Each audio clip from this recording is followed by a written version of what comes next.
নমস্কার বন্ধুরা, চলে এসেছে একটা মুভি রিভিউ ভিডিও নিয়ে আমার চ্যানেল চলচ্চিত্র চর্চাতে। তখন আমরা এই ভিডিওতে আলোচনা করবো বলিউডের নতুন সিনেমা যেটা গত সপ্তাহে রিলিজ করা ছিল, চন্দু চ্যাম্পিয়ন্স। এই সিনেমাটা নিয়ে কবির খান এই সিনেমাটার ডিরেক্টর, যিনি এর আগে 83, বজরঙ্গি ভাইজানের মতো সিনেমা আমাদের উপহার দিয়েছেন। তো এই ভিডিওতে আমরা ডিটেল আলোচনা করবো ওভারঅল এই সিনেমাটা আমার কেমন লাগলো। তো চলুন বেশি সময় নষ্ট না করে শুরু করে দেওয়া যাক আজকের এই ভিডিওটা। Let's start.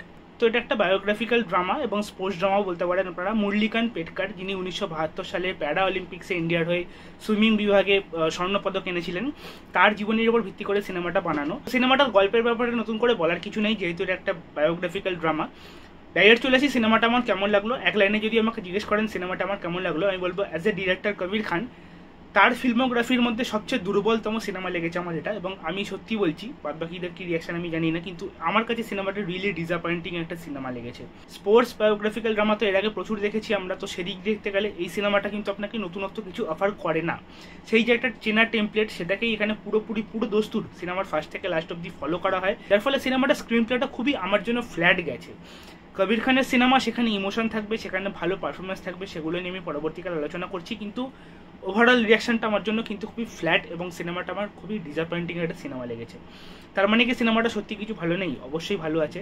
কিছু হার্ড ট্রুথ যেগুলো আমাদের স্বীকার করে নিতে হবে, কারণ এই সিনেমাটা কার্তিক আরিয়ানের জীবনের সেরা সিনেমা। তিনি এই সিনেমাটার জন্য নিজেকে অল আউট দিয়ে দিয়েছেন। এমন কিছু সিন আছে সিনেমাটার মধ্যে, কার্তিক আরিয়ানের পারফরমেন্সের জন্য আপনার ওই সিনগুলো মানে দারুণ লাগবে। কার্তিক আরিয়ানের 3টে স্টেজ এখানে দেখানো হয়েছে: বাচ্চা, মিডিল এজ, যখন তার স্পোর্টস ড্রামাটা চলে, এবং তারপরে বুড়ো বয়সে সে গল্পটা বলে থানায় গিয়ে।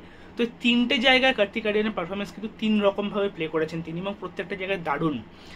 এখানে কার্তিক আরিয়ান যখন ওই মিলিটারি স্কুলে যাচ্ছে, সেখানে ট্রেনিং নিচ্ছে, বিজয়রাজের সাথে তার দেখা হচ্ছে, বক্সিং করছে, ফিজিক্যাল ট্রান্সফরমেশনটা যেটা করেছে সেটা তো দেখবার মতো। এবার সেটা বক্সিংয়ের সিকোয়েন্সগুলো বলুন, স্পিড র্যাম্পে যে বক্সিংয়ের শটগুলো দেখানো হয়েছে সেগুলো ভালো লাগছে তাকে দেখতে। এছাড়া যখন সে প্যারা অলিম্পিক্সে যোগ দিচ্ছে একটা অ্যাক্সিডেন্টের পর, সে যখন সুইমিং করছে, প্রত্যেকটা জায়গা টেরিফিক। এখানে ডায়লগ ডেলিভারি তার টেরিফিক। এছাড়া এখানে যত সাপোর্টিং কাস্ট আছে, আমি বিজয়রাজ এবং রাজপাল যাদবকে বাদ দিয়ে বলছি, এখানে একটা সামান্য 2 থেকে 3 সেকেন্ডের জন্য যদি একটা সাপোর্টিং কাস্ট স্ক্রিনের মধ্যে আসে, তারও পারফরমেন্স কিন্তু আপনার এখানে মনে রাখবে। তো পারফরমেন্স ওয়াইজ সিনেমাটা একটা হিউজ, মানে একটা জেম বলতে পারেন। প্রত্যেকটা ক্যারেক্টারের পারফরমেন্স নিয়ে এখানে কথা বলতে গেলে ভিডিওটার রান টাইম 20 থেকে 25 মিনিট হয়ে যাবে। বিজয়রাজের কি পারফরমেন্স! এখানে রাজপাল যাদবের ক্যারেক্টারটা আপনি, মানে রাজপাল যাদবকে এরকম ক্যারেক্টার আপনি কোনোদিন আগে দেখেননি। যেভাবে ডিরেক্টর কবির খান তাকে প্রেজেন্ট করেছে আমাদের সামনে, এমন ইমোশনাল ডায়লগ দেবে ক্যারেক্টারটা, আপনি জাস্ট হা হয়ে যাবেন। সেটা সিনেমাটোগ্রাফির কথা আলাদা বলতে হয়। মিডিল পোর্শনে সিনেমার একটা ওয়ার্ড সিকোয়েন্স আছে, আপনারা ট্রেলারও সেই সিকোয়েন্সটা দেখেছেন। ওইখানে একটা বিশাল বড় ওয়ান টেক শট রাখা হয়েছে। আমি জানি না অত বড় শটটা এখানে কি করে রাখলো। ওই বোমটা পড়ছে, কার্তিক আরিয়ান বন্দুক হাতে আসছে, আবার ওইখানে এসে মানে ওই বিজয়রাজকে কাঁধে তুলে নিয়ে, মানে দারুণ। মানে ওই ওয়ান টেক সিকোয়েন্সটার জন্য সিনেমাটা মানে আরেকবার রিওয়াচ করা যেতে পারে, পার্টিকুলারলি ওয়ান টেক শটটার জন্য। এছাড়া ভাবে এখানে ওই এরাটাকে দেখানো হয়েছে, 1960 থেকে সামথিং একটা 85-এর এরা দেখানো হয়েছে। তো ওই এরাটাকে যেভাবে সিনেমাটোগ্রাফির মধ্যে দেখানো হয়েছে, তখনকার দিনে ট্রেন, পোশাক আশাক, তো একটা প্রিমিয়াম ফিল কিন্তু আপনাকে দেবে, যে একটা কবির খানের আর বাকি 5টা ফিল্মে হয়ে থাকে। দেখুন, Kabir Khan as a director, তাকে নতুন করে কিছু প্রমাণ করার নেই। আমার জন্য তার 1 নম্বর সিনেমা বজরঙ্গি ভাইজান, সেকেন্ড 83। যেহেতু আমি একজন ক্রিকেট লাভার, দেখুন 83 সিনেমাটা হয়তো ফ্লপ হতে পারে বক্স অফিসে, কিন্তু আমার জন্য কিন্তু সিনেমাটা দারুণ একটা সিনেমা লেগেছিল। সেই সিনেমাটা রিভিউ আমার চ্যানেলে নেই, কারণ আমি তখন চ্যানেল শুরু করিনি। কিন্তু অ্যাজ এ ক্রিক বাগ বা ক্রিক পোকা, সিনেমাটা আমার নেক্সট লেভেলে লেগেছিল। বিশেষ করে যে মানে মেকআপ করেছিল সিনেমাটা, এখানে এই সিনেমাটা আপনি মেকআপ দেখুন, বিশেষ করে কার্তিক আরিয়ানের যে বুড়ো বয়সের মেকআপটা দেওয়া হয়েছে, পুরো ফেক লাগছে। মেকআপটা দিয়ে আমি আমার নেগেটিভ দিকে ডাইরেক্ট চলে যাচ্ছি। এর মেকআপটা সত্যি খুব বাজে হয়েছে। কার্তিক আরিয়ানের বুড়ো বয়সের মেকআপটা মানে যতবার স্ক্রিনের মধ্যে আসছে ততবার থেকে ফেক লেগেছে। ওই যে থানার মধ্যে স্ক্রিনটা, ওই পেছনে একটা জেলের কয়েদি বসে তাকে মানে সাপোর্ট দিচ্ছে ইনফরমেশনের দিক দিয়ে, শ্রেয়াস তালপরে তার গল্পটা শুনছে, সব ভালো। ওই সিনটার মধ্যে খালি একটা জিনিস খুব চোখে লাগছিল আমার, সেটা হচ্ছে এখানে কার্তিক আরিয়ানের মেকআপ। খুব বাজে মেকআপ হয়েছে। এটা মানে ভাবতে বিশ্বাস করতে অবাক হচ্ছিল যে এই ডিরেক্টরের আগের সিনেমা 83, সেখানে রণবীর সিংকে পুরো হুবহু কপিল দেব বানিয়ে দিয়েছিল। এখানে এই সিনেমাটা এরকম মেকআপ কিন্তু একদমই কাম্য আমার জন্য লাগেনি। নেক্সট বলবো, সিনেমাটা সোল মিসিং। আমার জন্য সিনেমাটা ফার্স্ট থেকে লাস্ট, সিনেমাটা যদি সোল হয়, একটা ইমোশনালওয়ালা স্পোর্টস বায়োগ্রাফিক্যাল ড্রামা যখন আমাদের সামনে দেখাচ্ছে ডিরেক্টর কবির খান, আমি তো অন্তত অনেকটা হিউজ এক্সপেক্ট নিয়ে গেছিলাম যে সিনেমাটা আমাদের যখন হল থেকে বেরোবো ইমোশনাল করে দেবে। 2-1টা জায়গায় সিনেমাটা হয়তো কিছু জনকে ইমোশনাল করতে পারে, কিন্তু আমার জন্য এই সিনেমাটা একদমই ফ্ল্যাট গেছে।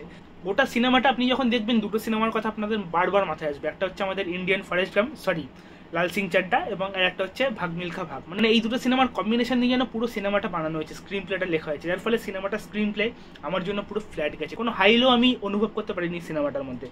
হাই লো পয়েন্ট রাখা হয়েছে এখানে, একটা ক্যারেক্টার অর্থাৎ কার্তিক আরিয়ানের ক্যারেক্টারটা, তার জীবনে ক্রাইসিস আসছে, সে আবার কামব্যাক করছে, সেগুলো কিন্তু স্ক্রিন প্লের মধ্যে আছে। কিন্তু কিছু কিছু জিনিস একদম চেনা টেমপ্লেট হয়ে গেছে, যার ফলে আপনি আগে থেকে প্রেডিক্ট করতে পারবেন কি হবে। কিংবা কিছু বাজে এডিটিং আছে সিনেমাটার মধ্যে, সেটা আমি একটু পরবর্তীকালে আলোচনা করছি যখন এডিটিং নিয়ে কথা বলবো, যার ফলে সিনেমাটার সোলটা মিসিং হয়ে যায়। এখান থেকে আমি মুভ করবো এডিটিং এর দিকে।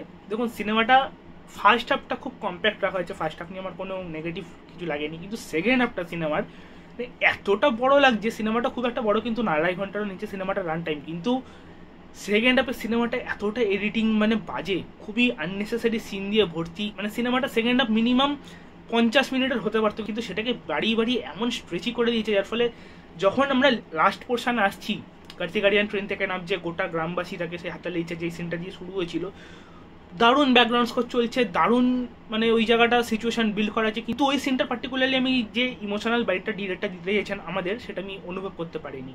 তো খুবই বাজে এডিটিং হয়েছে সিনেমাটা। স্ক্রিন প্লে খুবই স্ট্রেচি মনে হয়েছে, স্ক্রিন প্লে তো একদমই ভালো না, খুবই চেনা টেমপ্লেট ফলো করা আছে, কিন্তু তার সাথে স্ক্রিন প্লে বাজে। এবং সিনেমাটা যেটা সর্বোপরি বললাম, স্ক্রিন প্লে এবং এডিটিং বাজে হওয়ার দরুন সিনেমাটার সোলটা আমার জন্য মিসিং, যার ফলে আমি সিনেমাটা একদমই এনজয় করিনি।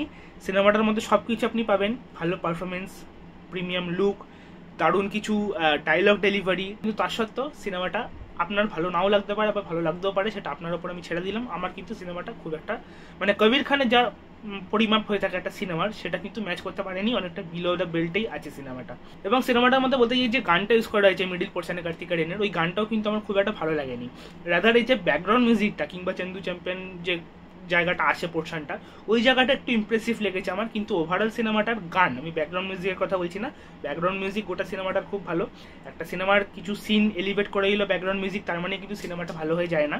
তো যাই হোক, গানটা কিন্তু আমার একদম জমেনি। এই বলে আমি আমার রিভিউ শেষ করছি। ডাইরেক্ট যদি চলে আসি সিনেমাটার রেটিংয়ে, আমি সিনেমাটাকে 4 আউট অফ 10 স্টার্স দেবো। যদি চলে আসি অ্যাডাল্ট সিনের কথায়, কোনো অ্যাডাল্ট সিন নেই, বাচ্চা থেকে বড় সবাই সিনেমাটা দেখতে পারে। আপনাদের কি বক্তব্য সেটা আমার সাথে ভিডিও নিচে কমেন্টে লিখে জানাতে ভুলবেন না। এবং আপনাদের এই ভিডিওটা ভালো লেগে থাকলে এবং এই ভিডিওটার সাথে একমত হয়ে থাকলে ভিডিওটাকে লাইক করে দেবেন, চ্যানেলটাকে সাবস্ক্রাইব করতে ভুলবেন না। দেখা হচ্ছে পরে ভিডিও, এখন আমাদের টাটা বাই।